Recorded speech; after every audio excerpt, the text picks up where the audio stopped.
want to take a few minutes and talk about the Elements and Modalities Chart. This seems to be creating a little bit of confusion, and if that's you, you are not alone. This is not a common chart that I think most people see and are used to. So I just want to walk through it a little bit, how to fill it out, and what it means for you. So right here on the screen, you see an empty Elements and Modalities chart.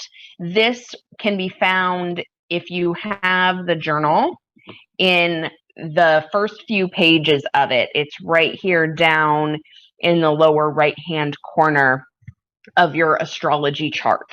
So that's what this really is all about, is your personal astrology chart. And we have a few recommendations on the different websites that you can go to that will help you out and find that information. And we'll get to that in just a minute.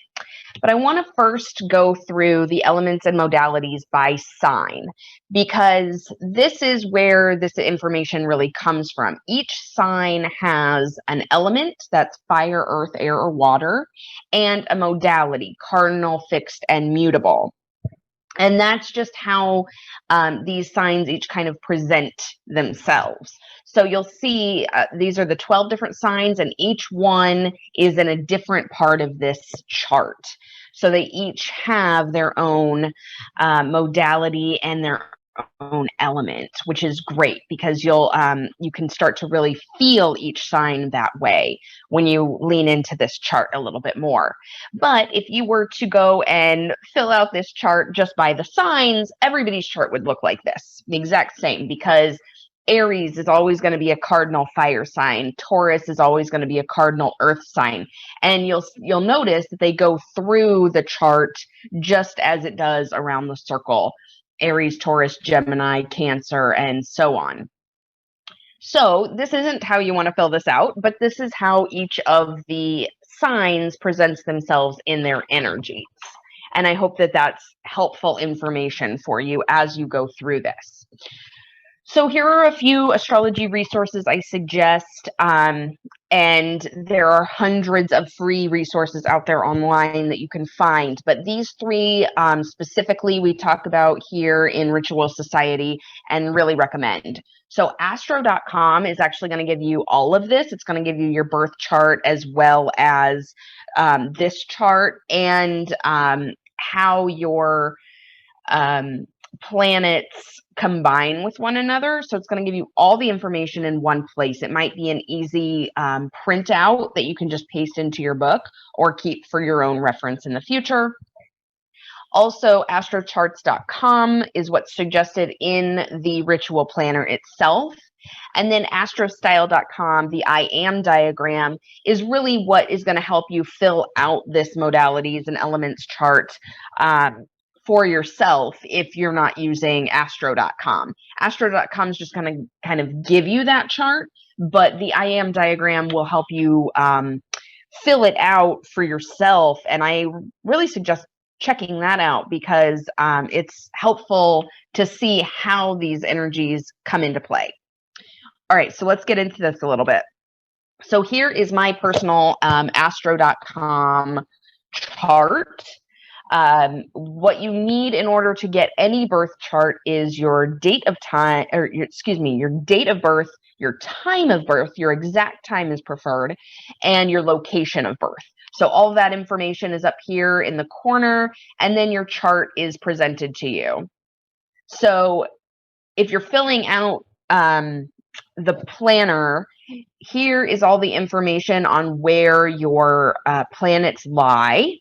And here is how they connect with one another. So this chart, if you maybe remember back from math class in the day, your sun and your moon, how do those two speak to one another? In my case, they square.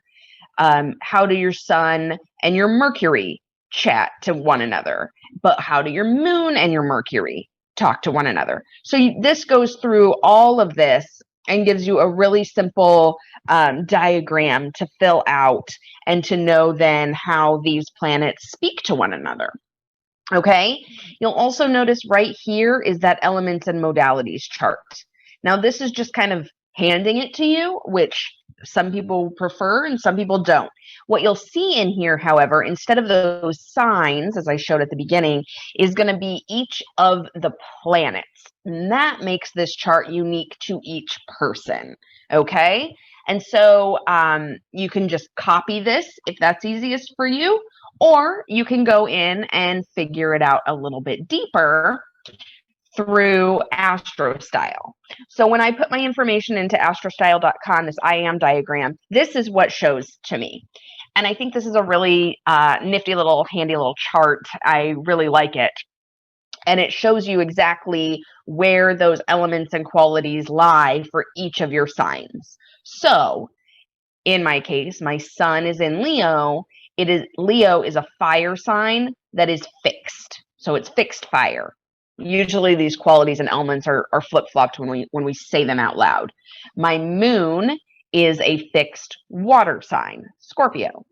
My Mercury is a fixed fire sign, Leo, and so on and so forth. You can go all the way through this. It doesn't give some of the more outer planets, neither does Astro.com. There might be other sites that you can find that can give you some of the lesser talked about planets and asteroids and things, if you're really super into that. But this gives you a really good overview and a really good start to your chart. And it gives you some really cool information down here at the bottom. For me, for example, I have 6 cardinal elements. Or 6 cardinal signs. So that tells me I come across as more of a cardinal quality, the leadership quality, the ideas, thinkers, that kind of thing. And then I have 4 fixed and 3 mutable signs. So these are just really interesting things to get to know about yourself. And then when you go and fill out that chart, this is where you put that information, and you put the symbols for each of the planets or the nodes, the moon, the sun, that kind of thing. Your rising sign, for example. So I hope that helps you to really get a handle on how to fill out this chart, where to find the resources to fill out the chart. And then on this page, which is the instructions and extras page for Kajabi, we also have this handy dandy PDF, which goes through and then talks about the elements and the modalities and what those really mean. So when you notice for yourself that you have more fire signs, then you're more of a fire personality, even if your sun is, say, in a water sign. So I think that this is a really helpful chart to help you really dive into yourself and how you can ground into your own elements more, your own modalities, and understand your own birth chart a little bit better. I really hope that helps. And if you have other questions, be sure to put them in this page and we'll get to you.